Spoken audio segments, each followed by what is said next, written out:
Stock market उतना ही दिखाता है जितना आकर्षक लगे, लेकिन इसकी असली जटिलताएं एवं संभावित खतरों को छिपा कर रखता है। यह संकेत देता है कि बाजार सतह पर सरल दिखाई दे सकता है, लेकिन जब आप उसकी गहराई में जाते हैं तो यह बेहद अस्थिर और जोखिम भरा हो सकता है। दोस्तों, नमस्कार, जय श्री राम, वंदे मातरम। आप सबका मेरे चैनल मार्केट इनसाइट्स पे राजेश शर्मा में बहुत स्वागत है। आज भारतीय शेयर बाजार में फिर से भारी गिरावट देखने को मिली। हालांकि दिन के अंत में उसने काफी रिकवरी कर ली थी। निफ्टी 22,800 के सपोर्ट के करीब आ चुका है और एफआईएस की सेलिंग रुकने का नाम ही नहीं ले रही है। बाजार इस बिकवाली से दबाव में आ गया है। क्या यह कुछ दिनों का दर्द बचा है या फिर बेयर मार्केट की शुरुआत? आज हम इन सभी सवालों के जवाब ढूंढेंगे। एफआई और डीआई की रणनीतियों को समझेंगे, बाजार का भविष्य देखेंगे और हम निवेशकों के लिए सही रणनीति पर चर्चा करेंगे। तो वीडियो के अंत तक जरूर बने रहें और देखते रहें आज मार्केट में क्या हुआ। अगर आप मार्केट इनसाइट्स और ऐसी गहराई से विश्लेषण चाहते हैं तो हमारे चैनल को सब्सक्राइब करें और वीडियो को लाइक एंड शेयर करें।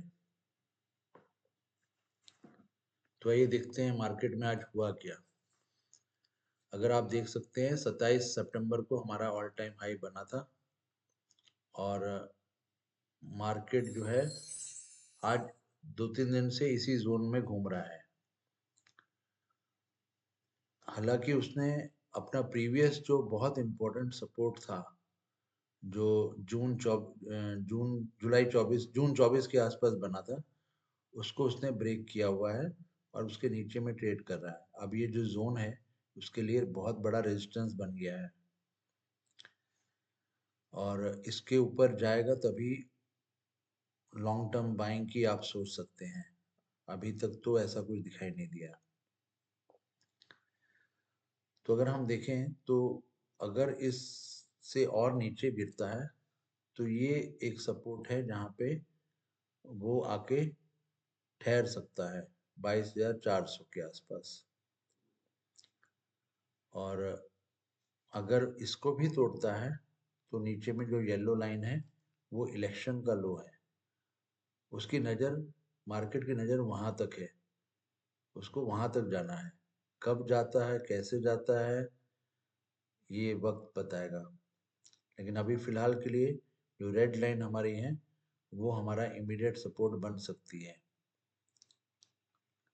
और मार्केट का बिहेवियर भी कुछ ऐसे रहा है कि वो एक ही जोन में घूम रहा है कुछ दिनों से और उसमें स्ट्रेंथ बिल्कुल भी दिखाई नहीं दे रही है। आप देखिए आज इसके शॉर्टर टाइम फ्रेम के चार्ट में हम देखते हैं ये जो शेडेड एरिया है, यहाँ से आप देखिए, यहाँ से लेके वो पूरा वॉलेटिलिटी के साथ में यहाँ तक गिरा, फिर उसके बाद में यहाँ से धीरे धीरे उठना शुरू किया। दिन के अंत तक उसने काफी अच्छी रिकवरी कर ली थी और फिर जाके वो नीचे में थोड़ा सा बंद हुआ। तो अगर हम इसको चार्ट पे देखते हैं जहाँ पे हम लोगों ने क्या एक्सपेक्टेशन वर्सेस एक्चुअल प्लॉट किया हुआ है, तो आप देख सकते हैं कि ये महीना पूरा रेड में गया है। बीच में ट्रम्प साहब आ गए, उन्होंने कुछ ऐसा डरा दिया कि टैरिफ लगाने वाले हैं, तो यहाँ पे मार्केट में वैसे ही बिकवाली आ गई। तो अभी देखते हैं कि अगले 2 हफ्ते यानी ये हफ्ता और अगले हफ्ते कैसे रहता है। अगर तो जनवरी का लो जो है वो अगर बचा गया तो मार्केट आगे ऊपर जा सकता है। लेकिन अगर इस महीने ही अगर उसने जनवरी के लो को तोड़ दिया जो कि 27 जनवरी को आया था, तो मार्केट और नीचे जा सकता है।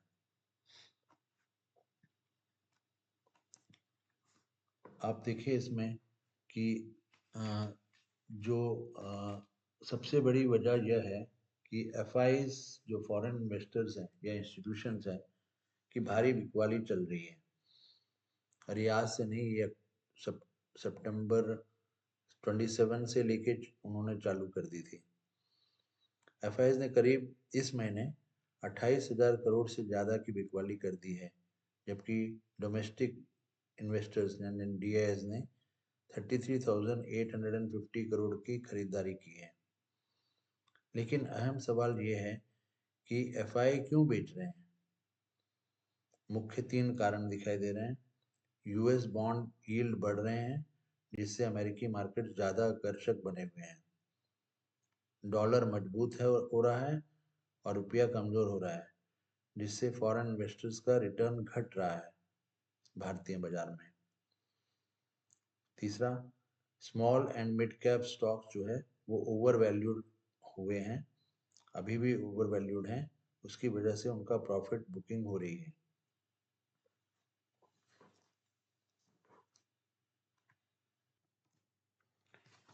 डोमेस्टिक इन्वेस्टर्स की बाइंग अभी भी कमज़ोर क्यों लग रही है। डोमेस्टिक इन्वेस्टर्स आमतौर पर गिरावट में सपोर्ट करते हैं, लेकिन इस बार वो भी सतर्क हैं, यानी कि कॉशियस हैं।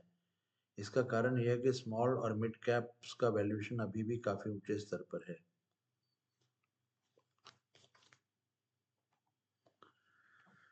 Q3 के नतीजे काफ़ी कमज़ोर रहे हैं। निफ्टी और BSE 500 कंपनियों का प्रॉफिट ग्रोथ सिर्फ सिंगल डिजिट में रहा है, जिससे बाजार पर दबाव बना हुआ है। सेक्टर वाइज कमजोरी, IT and tech sector global uncertainty के कारण गिरावट हुई है। बैंकिंग सेक्टर एफआई के बिकवाली के कारण फाइनेंशियल सेक्टर वीक हुआ है। मिड कैप और स्मॉल कैप, जैसा कि मैंने पहले बताया, ज़्यादा गिरावट इसलिए है क्योंकि इसका वैल्यूएशन महंगे है। लेकिन फिर भी कुछ सेक्टर जैसे कि एफएमसीजी, फार्मा और टेलीकॉम ने स्टेबल परफॉर्मेंस दिया है, जो बाजार में सेफ ऑल्टरनेटिव हो सकते हैं। फिर ग्लोबल अनसर्टेनिटी और यूएस डॉलर का इम्पैक्ट। यूएस फेड रिजर्व ने जब ब्याज दरों में कटौती के संकेत नहीं दिए हैं, जिससे ग्लोबल मार्केट्स में चिंता बढ़ गई है कि क्या होगा। अगर यूएस बॉन्ड यील्ड और बढ़ते हैं तो क्या हो सकता है। इमर्जिंग मार्केट जैसे कि भारत से कैपिटल आउटफ्लो और ज़्यादा बढ़ सकता है, पैसा और निकाला जाएगा। डॉलर और मजबूत होगा, जिससे इंडियन रुपी पर और दबाव आएगा और इंपोर्ट कॉस्ट भी बढ़ेगा। इससे फॉरेन इन्वेस्टर्स की बिकवाली और बढ़ेगी।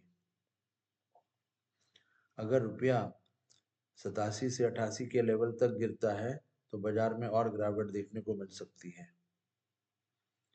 इसलिए गोल्ड में भारी बाइंग देखने को मिली है। आपने भी शायद सुना या पढ़ा होगा कि अमेरिकन बैंक्स लंदन से न्यूयॉर्क में टनों सोना ट्रांसफर कर रहे हैं। इसका मतलब है कि इन्वेस्टर्स अब इक्विटी से पैसा निकालकर सेफ एसेट्स यानी कि गोल्ड में डाल रहे हैं। इससे शेयर बाजार में बिकवाली का दबाव और बढ़ सकता है। तो अगर गोल्ड कीमतें बढ़ रही हैं तो इसका मतलब बाजार में अनसर्टेनिटी और बढ़ रही है।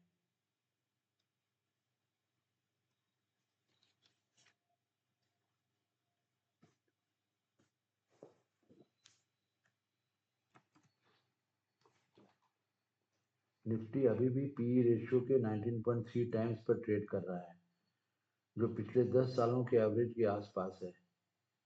मिड एंड स्मॉल कैप्स अभी भी महंगे हैं, इसलिए इन्वेस्टर्स और करेक्शन की उम्मीद कर रहे हैं। अगर बाजार और गिरता है तो लंबी अवधि के इन्वेस्टर्स के लिए फिर से अच्छा मौका बन सकता है।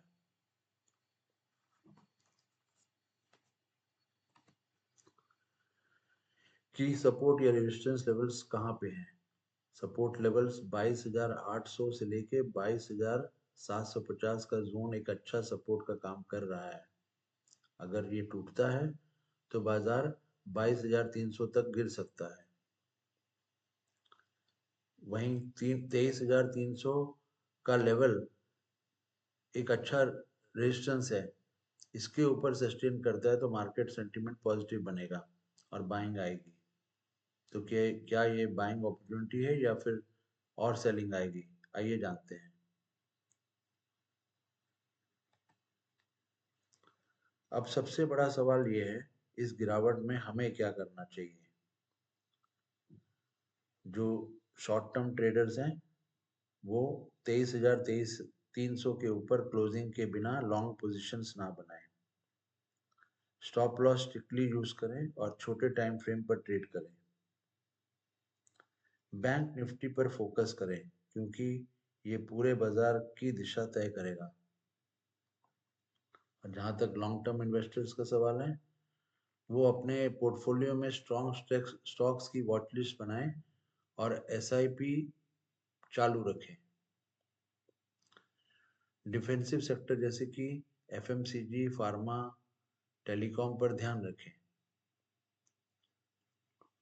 अगर निफ्टी 22,500 तक आ जाता है तो ग्रेजुअल बाइंग शुरू कर सकते हैं।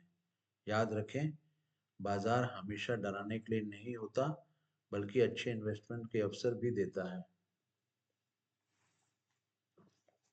तो अगर आपको ये वीडियो अच्छा लगा तो आप प्लीज़ इस चैनल को सब्सक्राइब कीजिए, लाइक कीजिए और दोस्तों में शेयर कीजिए।